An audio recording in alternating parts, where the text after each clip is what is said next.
আজকে সকাল ৯টা থেকে ১টা পর্যন্ত ভ্যান চালিয়ে দেখব কত টাকা ইনকাম করতে পারি। বাসা থেকে বের হওয়ার সাথে সাথে আমি কিন্তু এখানে একটি প্যাসেঞ্জার পেয়ে যাই যে কিনা যাবে ল্যাবরেটরি মোড়ে। তো চলো তাকে ঝটপট ল্যাবরেটরি মোড়ে নামিয়ে দেওয়া যাক।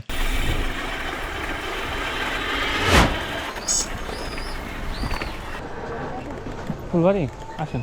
ল্যাবরেটরি মোড়ে যখনই আমি উপস্থিত হই তখনই কিন্তু আমি এখানে আরো একটি প্যাসেঞ্জার পেয়ে যাই যে কিনা যাবে ফুলবাড়ি গেটে। তো চলো তাকেও ফুলবাড়ি গেটে নামিয়ে দেওয়া যাক, কিন্তু তার আগে আমাদের যে প্যাসেঞ্জারটি উঠেছিল পশ্চিমপাড়া থেকে, তো তাকে আগে ল্যাবরেটরি নামিয়ে নিই। তাকে এখানে ল্যাবরেটরি নামিয়ে দেওয়ার পরে সে আমাদেরকে ভাড়া হিসেবে এখানে দিয়ে দেয় 10 টাকা। তো চলো এখন সরাসরি ফুলবাড়ি গেটে যাওয়া যাক।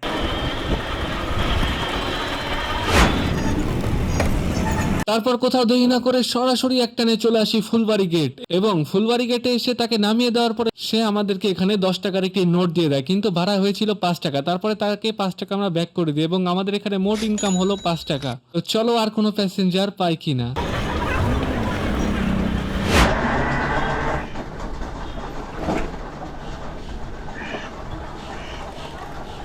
ওঠেন ওঠেন। অনেকক্ষণ ঘোরাঘুরি পরে অ্যাট লাস্ট এখানে আমি আরো 3জন প্যাসেঞ্জারকে পেয়ে যাই যারা কিনা যাবে ফুলবাড়ি গেটে। তো চলো তাদেরকে নিয়ে একবারে সরাসরি ফুলবাড়ি গেটে যাওয়া যাক।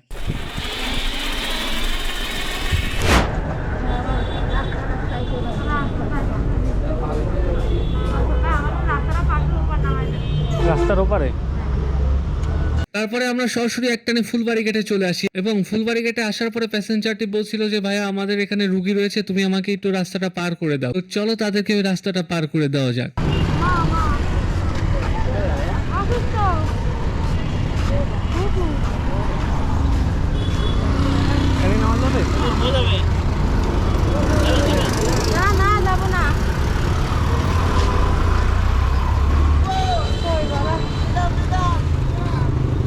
এখন কি হয়, ডাক্তারদের আছে?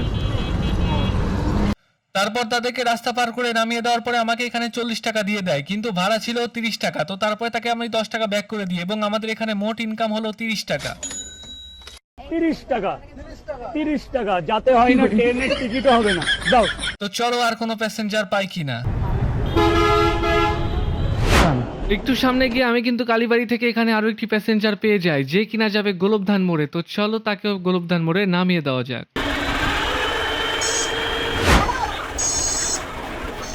এখানে নাম্বার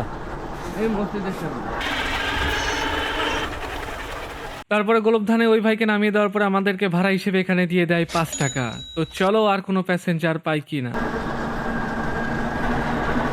প্রায় আধা ঘন্টা সময় হয়ে গেল, আমি এখনো কিন্তু ঘুরতেছি, কিন্তু এখন পর্যন্ত একটা প্যাসেঞ্জারও কিন্তু আমি পেলাম না।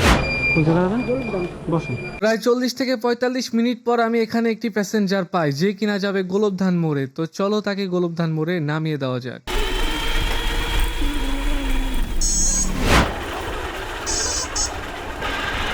এই নামবেন।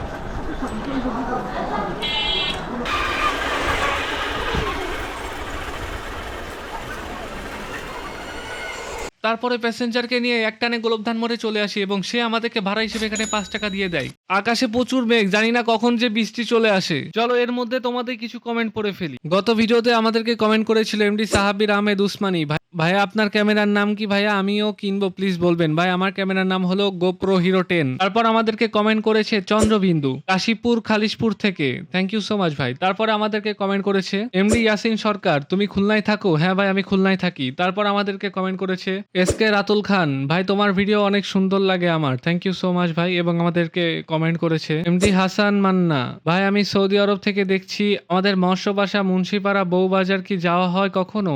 ওইভাবে যাওয়া হয় না, যদি টিপ পাই তাহলে যাই। ওকে তো গাইজ আজকের মতো আমাদের ভিডিও এই পর্যন্ত, কারণ আকাশে প্রচুর পরিমাণ মেঘ হয়েছে এবং অনেক জোরে বৃষ্টি আসতেছে। তো এখন আমাদের বাসায় ফিরতে হবে, কারণ ভাই বর্ষার সময় ভ্যানে কোনো প্যাসেঞ্জার পাওয়া যায় না।